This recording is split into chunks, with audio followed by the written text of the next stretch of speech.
There is a version of history that is taught in classrooms, printed in textbooks, and displayed in museum galleries. It is a history of presidents, treaties, and turning points. It is a history written by those who survived with their names intact and their power undisturbed.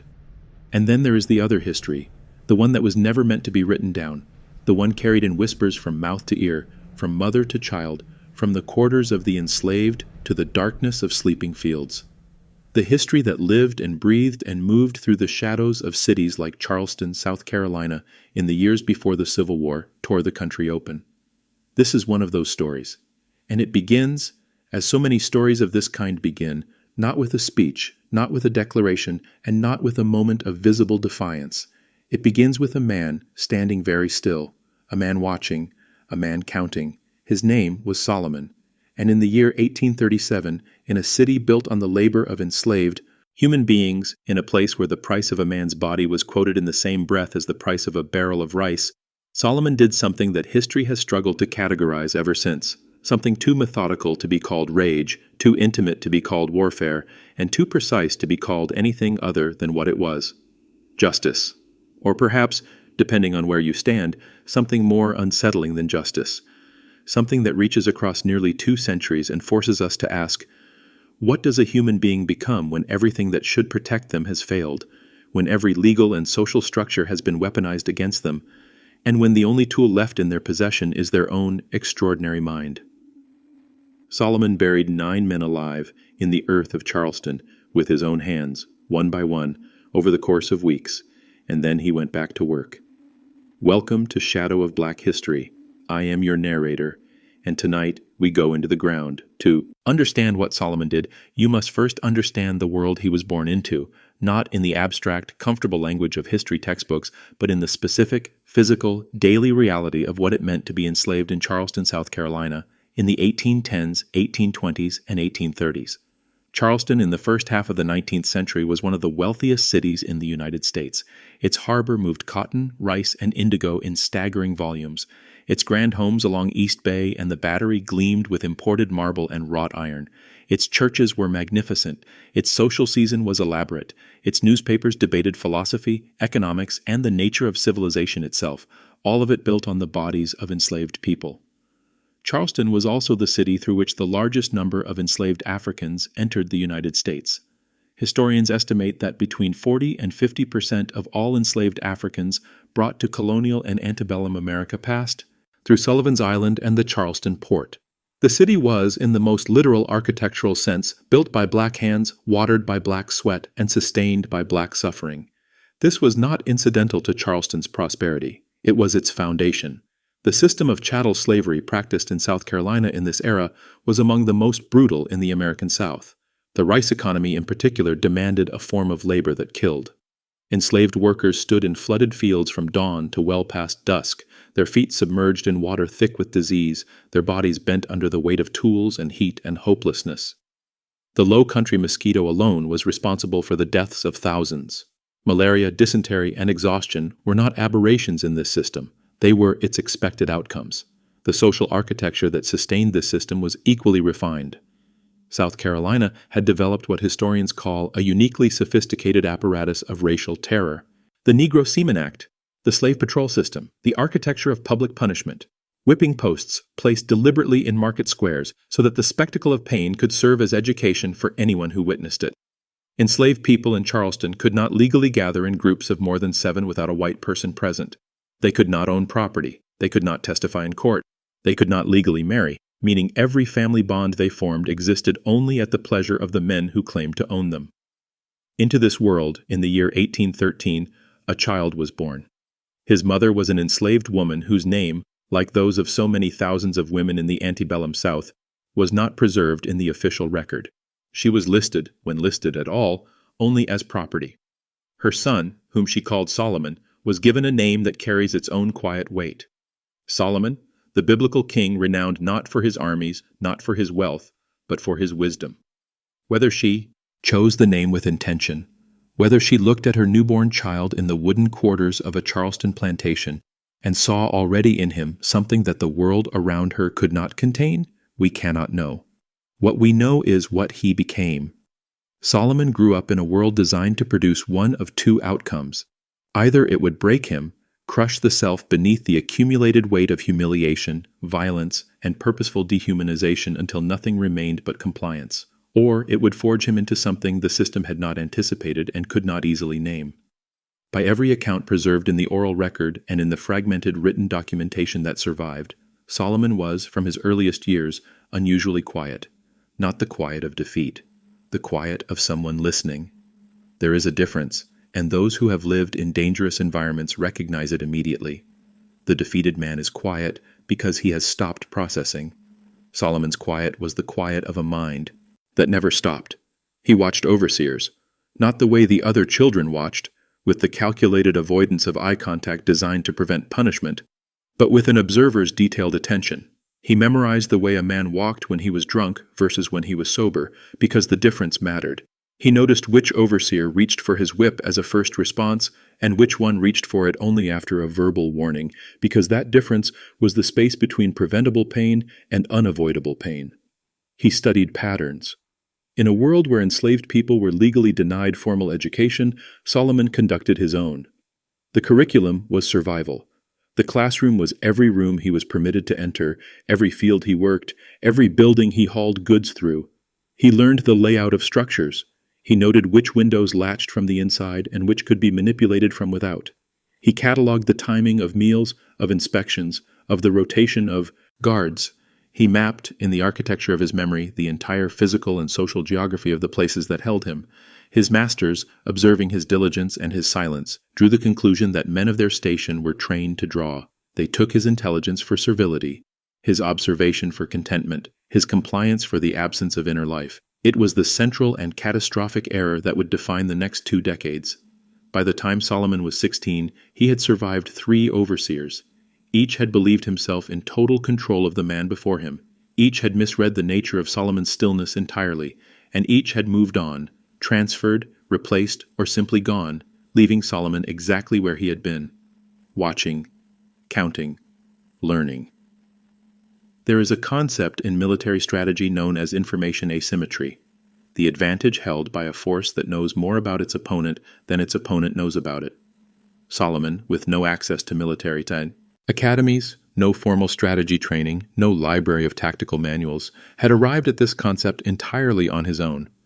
He understood, with the instinctual clarity of a man whose survival depended on understanding it, that knowledge is the most powerful form of preparation, that a man who sees everything and reveals nothing holds an advantage that cannot be overpowered simply by being larger, louder, or better armed.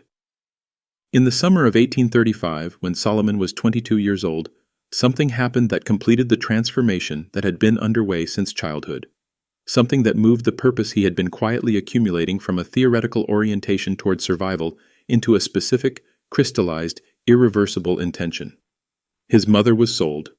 She was sold to a plantation across the Ashley River. The transaction was recorded in someone's ledger as a line of commercial notation: a name, a dollar figure, a date. There was no record of what Solomon's face looked like when he found out.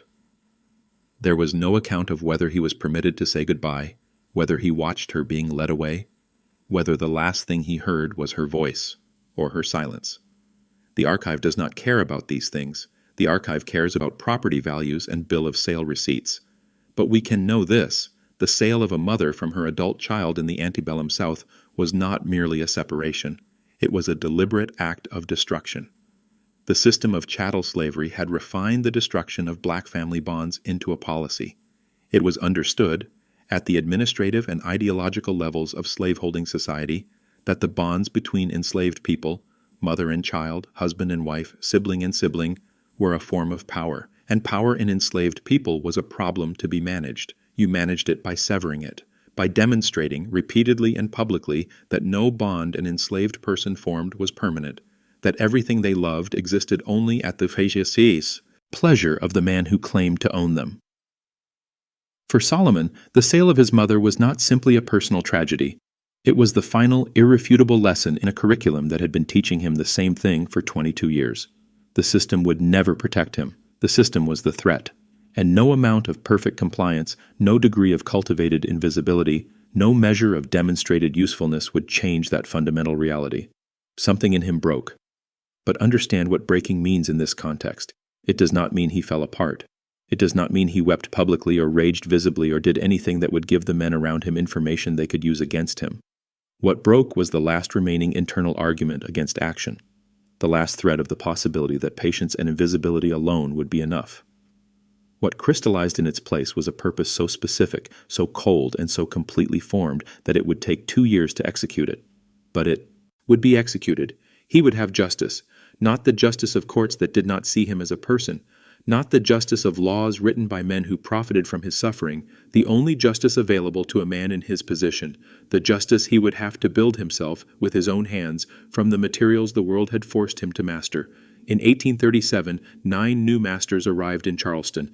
Their names are preserved in some accounts, unverifiable in others, existing in the fragile space between documented history and the oral tradition of communities that had every reason to keep certain stories alive only in their most protected spaces. What is consistent across accounts is their character. They were men of the kind that the antebellum South produced in reliable quantities, wealthy or aspiring to wealth, accustomed to authority, practiced in the daily administration of cruelty. They arrived with the particular confidence of men who had never been forced to question the legitimacy of their position. They had been told, by law, by religion, by social consensus, by the entire intellectual apparatus of a society built on racial hierarchy, that what they were doing was natural, necessary, good. They arrived, and they encountered Solomon. What they saw was exactly what Solomon intended them to see: a large, quiet, capable man, reliable, skilled in physical labor, apparently incurious about anything beyond the work directly in front of him. The ideal enslaved worker, by the taxonomy of the men who ran this system. They were pleased with him almost immediately, and in being pleased with him, they opened every door he needed. Solomon moved through their lives the way water moves through rock, not with force, with time and precision and the patient exploitation of every small gap. He was given access to storage barns, to warehouse spaces, to the networks of buildings that compose the operational infrastructure of their enterprise. He was trusted with keys, not all keys immediately and not without observation.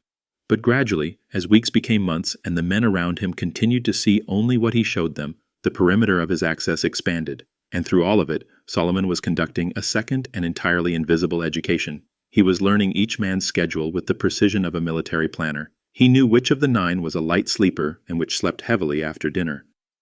He knew which one had a compulsion toward solitary inspection of the storage areas in the early morning. He knew which one was vain enough to go alone into situations that a more cautious man would have avoided. He knew their fears, not the things they admitted to fearing, but the ones that operated below the threshold of articulation. The man who flinched slightly at the sound of water. The man whose eyes moved differently in enclosed spaces. The man who, when genuinely frightened, went rigid rather than reactive. Knowledge is a weapon, but it only functions as a weapon in the hands of someone patient enough to wait for the exact moment of its application. Solomon was that patient. He also needed materials. Over the course of months, moving with no urgency and no pattern that could be observed as purposeful, he gathered what he required. Small tools, a narrow-bladed implement suited for digging in confined spaces. Lengths of rope that could be stored beneath the floor of a work area without detection. An understanding of the soil composition behind specific buildings, which ground was soft enough to be worked quietly and which would require more time. He tested, carefully. He adjusted, quietly. He prepared. And when he was ready, not when he was impatient, not when he was angry, but when every element of his preparation was precisely in place, he began. The first man was Richard Halloway, a name preserved in the whispered account. A man described as particularly fond of the performance of cruelty.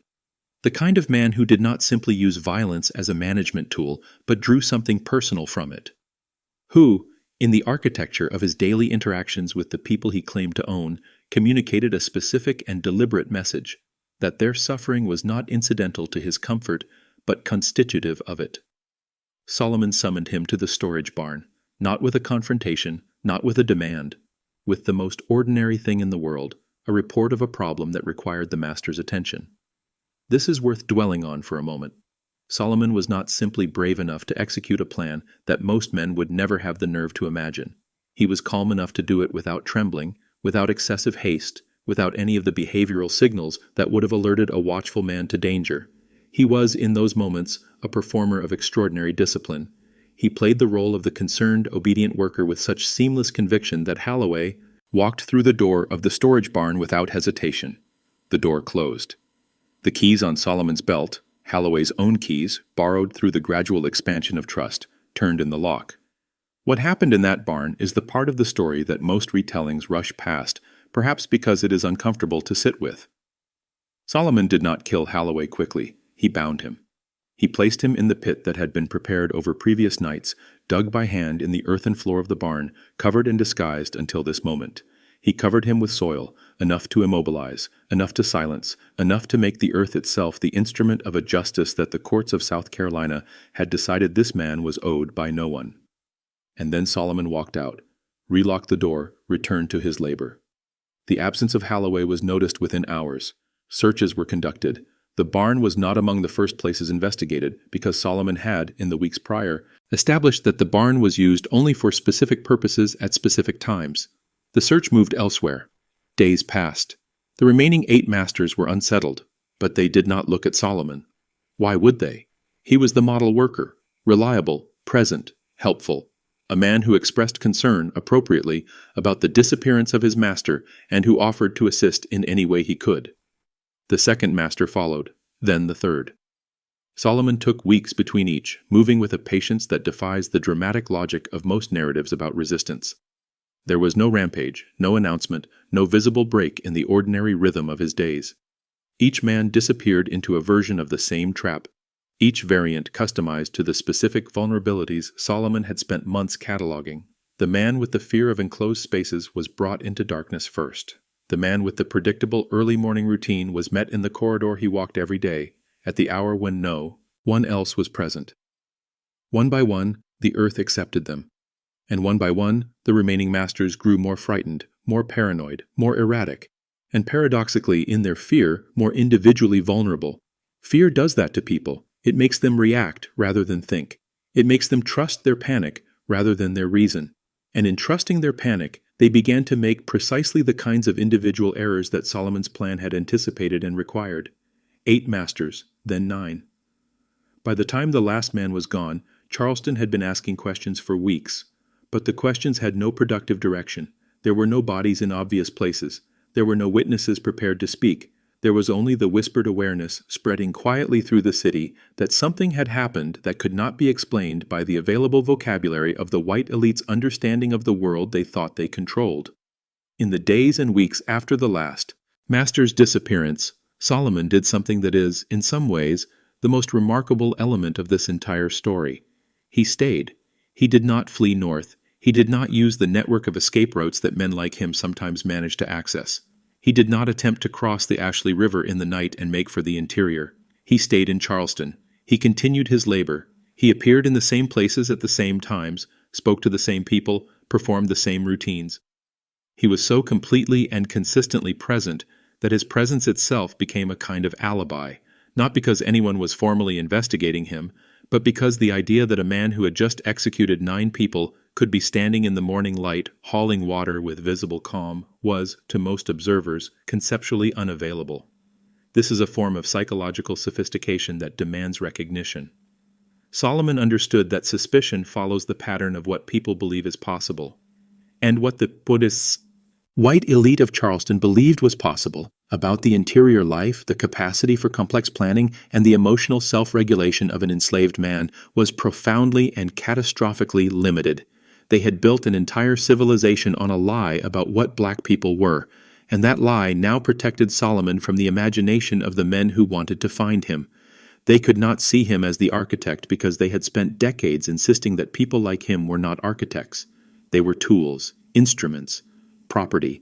The mind capable of executing a plan of this precision could not, within their framework, exist in the body of an enslaved man, and so they looked everywhere except at Solomon.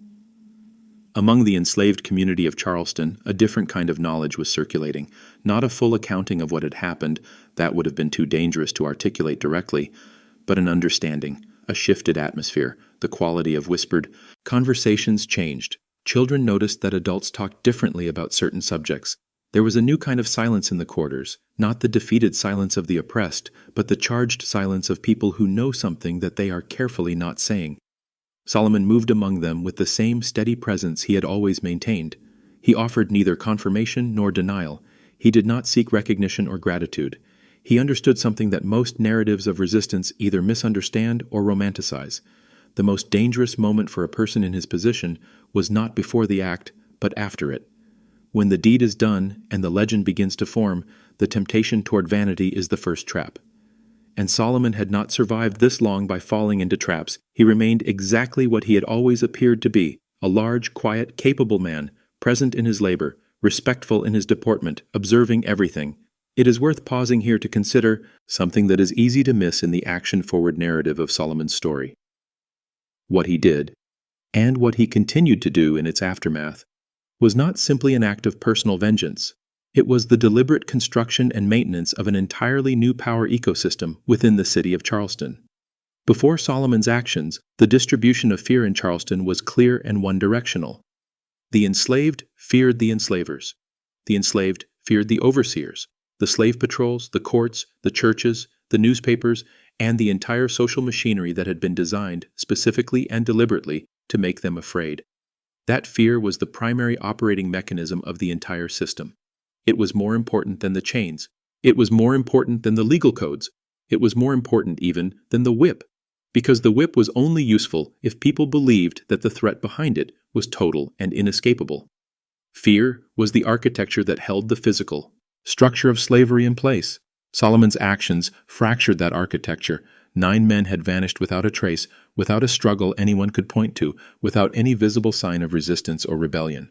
The most terrifying version of power is not the power you can see coming. It is the power you cannot locate. It is the power that was apparently right next to you for months and you never detected it. This is what the remaining white elite of Charleston was now living with. Not the threat of an identifiable enemy, but the awareness that something had moved through their world with absolute freedom and absolute invisibility, and they had no idea where it was now. The remaining master, Henry Whitmore, became a man consumed by the machinery of his own paranoia. He counted his keys, he inspected his locks, he questioned his servants with an intensity that produced, reliably, nothing useful, because the people he questioned were either uninformed or extraordinarily motivated to remain so. He paced his mansion in the hours when he should have been sleeping. His arrogance had not disappeared. It had curdled into something worse, into the helpless, thrashing rage of a man who cannot identify the source of his own fear. Meanwhile, Solomon observed him. And what Solomon was observing was the proof that his plan had worked at a level deeper than the individual acts of vengeance that composed it. He had not just removed 9 men, he had altered the psychological climate of an entire city. He had demonstrated, to himself, to the enslaved community around him, and inadvertently to every enslaver within earshot of the story, that the certainty of their control was a fiction. And fictions, once interrupted, are extraordinarily difficult to fully restore. The story did not end with the 9 masters' disappearance. It could not. The story of a man who does the unthinkable and then continues to breathe, continues to walk in the same city, work in the same fields, live among the same people, is never simply over. Power structures do not accept their own fracturing quietly. They attempt to repair. The first to arrive was a bounty hunter. His name varies depending on the account. What is consistent is his method. He was a man accustomed to tracking people, to reading the residue of movement in physical and social spaces, to separating the story from the legend and finding the fact beneath. He arrived in Charleston quietly, established himself in the commercial margins of the city's daily life, and began asking questions. He was good at it. He had done this before. He had not done it before against Solomon. Solomon identified him almost immediately, not through any informant's report, though those would come later, but through the same observational discipline that had been his primary tool throughout. He noticed the man's pattern of movement, the specific quality of his attention, the way his questions followed a logical progression that suggested prior research rather than casual curiosity. Solomon recognized in the hunter's methodology a version of his own, a man who was watching. And so Solomon began watching the watcher. What he saw was a man who believed he was the most dangerous intelligence in the room. Solomon allowed him to believe this. He fed misinformation through carefully constructed channels, not dramatic misdirection, but the quiet placement of plausible but false details in the path of a man who was looking for exactly those kinds of details. He planted a decoy, watched the hunter follow it, and then guided the hunter through a series of incremental steps toward a trap designed not to kill, but to communicate. The message, when the hunter understood it, was simple. You are not the most dangerous intelligence in this city. You are not even close. And your best course of action, the one that preserves your life and your dignity simultaneously, is to leave Charleston and to tell no one anything useful about what you found here. The hunter left. After him came Thomas Caldwell, a former associate of the Vanished Nine, a man whose self-image was built on his reputation for tactical cunning. He had studied the disappearances from a distance, assembled fragments of information, and believed that he had developed a theory. He arrived in Charleston with the confidence of a man who had solved a problem in his head and needed only to verify the solution in the field. Solomon granted him a version of what he was looking for, not the truth, but a highly convincing proximity to the truth, enough to make Caldwell feel that he was making progress, that the final confirmation was just one more step away. And then that one more step was always precisely and frustratingly not there. Caldwell found himself in an intellectual labyrinth designed by someone who had built it specifically for his profile of mind.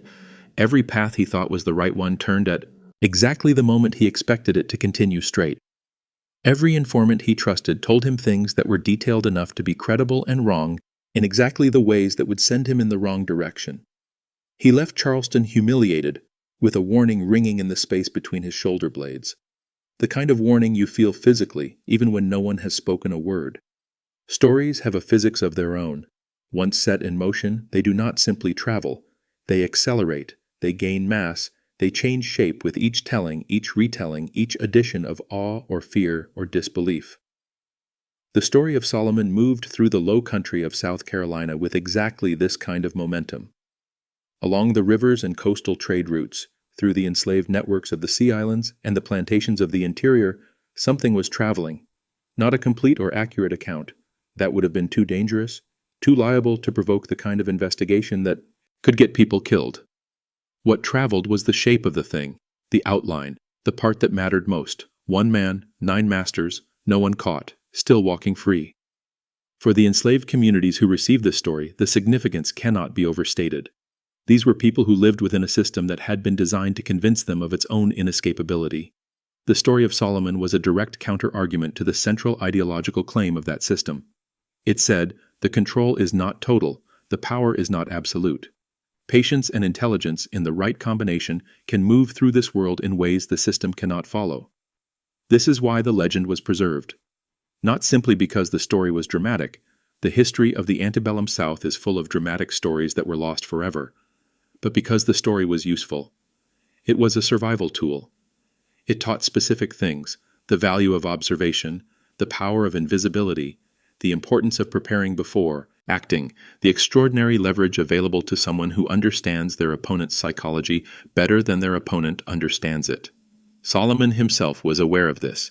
He had begun teaching, not formally, not in any way that could be reported or punished, but in the way knowledge moves between people who trust each other, in the quality of a conversation, in the example of a behavior, in the quiet suggestion made at the right moment to the right person. The men and women around him began to observe differently, to move differently, to understand their environment as a system of patterns that could be read and occasionally manipulated. He was not building an army, he was building an epistemology, a way of knowing and moving through a hostile world that could survive even if he did not. Here we must do something that most retellings of this story avoid. We must sit with the moral complexity of what Solomon did, without the comfortable shortcuts of either simple condemnation or simple heroization. There is a version of this story that frames Solomon purely as a hero of resistance, a freedom fighter who struck back against an intolerable oppression with the only tools available to him. This version is not wrong, but it is incomplete. There is another version that focuses on the brutality of the act itself, the deliberateness, the patience, the method. This version is also not wrong, but it too is incomplete. The fuller version requires us to sit with a harder question. What does a system produce when it denies human beings every sanctioned avenue of grievance, every legitimate path to justice, every legal protection, every social recognition of their basic humanity? What kind of mathematics does a person do, Over the long years of accumulated suffering, when there is no court to hear them, no law to protect them, no institutional mechanism of any kind that acknowledges their existence as something other than property? Solomon's answer to that question was 9 pits in the earth of Charleston, and the discomfort that answer produces in us, the way it refuses to resolve cleanly into either villainy or heroism, is precisely the discomfort that the history of slavery should produce. A system that operates through total dehumanization does not produce clean resolutions. It produces the kinds of stories that resist the comfortable categories we want to place them in. What Solomon understood, with a clarity that years of forced observation had sharpened to an edge, was that the institution of slavery was not merely a labor arrangement or an economic system. It was a philosophical claim. It was a claim about the nature of certain human beings, that they were less than, that their suffering mattered less, that their intelligence was an instrument to be used rather than a self to be respected. Solomon's entire life was a refutation of that claim, and the 9 pits were the most emphatic period at the end of that refutation. He did not flee, he did not announce, he did not seek validation from any external source. He acted from a place of complete internal sovereignty, the sovereignty of a self that had never, despite everything done to prevent it, been successfully colonized. This is, in many ways, the most radical element of his story. Not the violence, which the context of chattel slavery makes legible, if not simple, but the completeness of his self-possession. The fact that through everything, through childhood under chains, through the loss of his mother, through years of having his intelligence turned against him for others' benefit, he had remained, entirely and uncompromisingly, himself. In the months following the disappearances, Charleston attempted, as cities do, to return to its rhythms. Ships arrived, markets opened, the social season proceeded. Newspapers did not print the story of 9 vanished masters. To do so would have been to advertise a failure of control that the elite had every reason to suppress. The story of Solomon circulated, if it circulated at all in white Charleston, in the diminished and muffled form of rumor. Possible explanations were floated: frontier accidents, debts owed to dangerous men, journeys taken suddenly. None of these explanations were convincing to anyone who had been paying attention, but paying attention in the social climate of antebellum Charleston was a selective activity.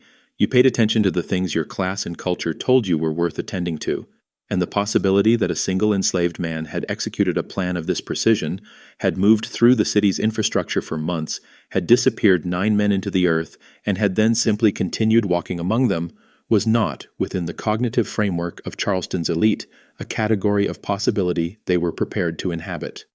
The fear, however, did its work regardless of whether its source was acknowledged.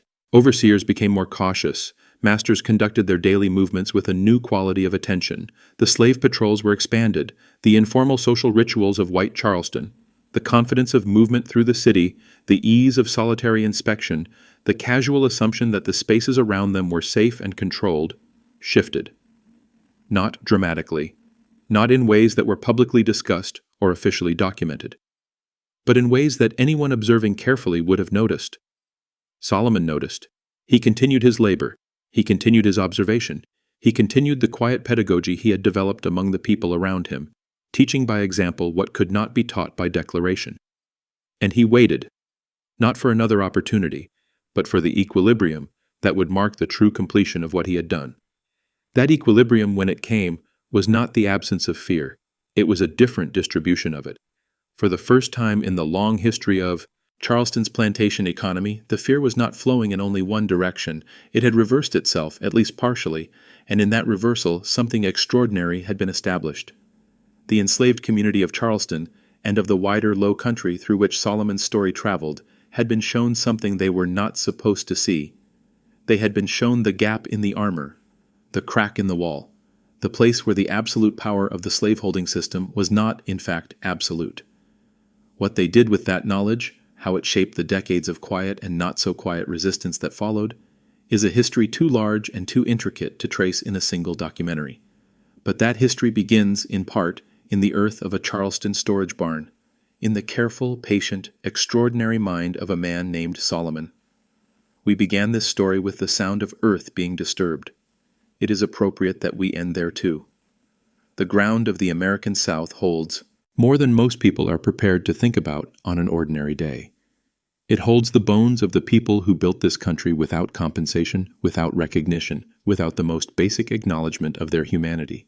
It holds the stories that were never written down because the people who lived them were not considered worth writing about.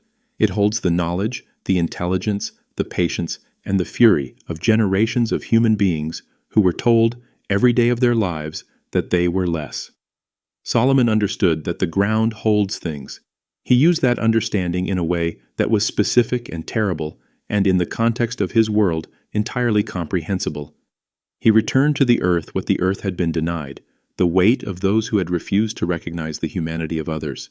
He made the system of ownership work in the only direction it had never been designed to work. And he did it not in a moment of passion, but in 2 years of preparation, observation, and the kind of disciplined patience that most people, living in far more comfortable circumstances than his, will never be called upon to demonstrate. His story asks us something that history asks us repeatedly, and that we repeatedly find ways to avoid answering directly. What do we owe to the people whose suffering built the world we inhabit? What does it mean to live on ground that holds these kinds of stories? And what is our responsibility not merely as passive recipients of this history, but as people who choose, actively, either to look at it or to look away? Solomon did not look away. He looked at the full reality of his world with an unflinching precision that most of us will never have to summon. And from that looking, from that complete and unvarnished apprehension of what was true, he built a plan. He built a legacy. He built a legend that has survived nearly 2 centuries because it contains something that people who suffer need to believe, and that people in power need to fear, that the system is not total, that patience deployed with intelligence is power, that no man, however much wealth and law and tradition supports his claim to dominance, can fully see and fully account for the inner life of the person standing quietly before him, and that the ground, patient, old, indifferent to the categories of human social arrangement, is always eventually available. Charleston is still there. The river still runs. The cobblestones have been replaced and restored and walked over by millions of people who do not know what they are standing above. The buildings are tourist destinations now. The plantations offer wedding packages. And somewhere in the soil of that city, the ground remembers Solomon. This has been Shadow of Black History. If this story moved you, if you felt, even for a moment, the weight of what it is asking you to carry, then you already understand why this channel exists. Black History is not a month. It is not a footnote.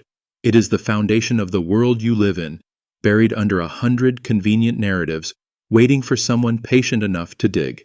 Subscribe, share this story with someone who needs to hear it, and come back. There is more ground to cover.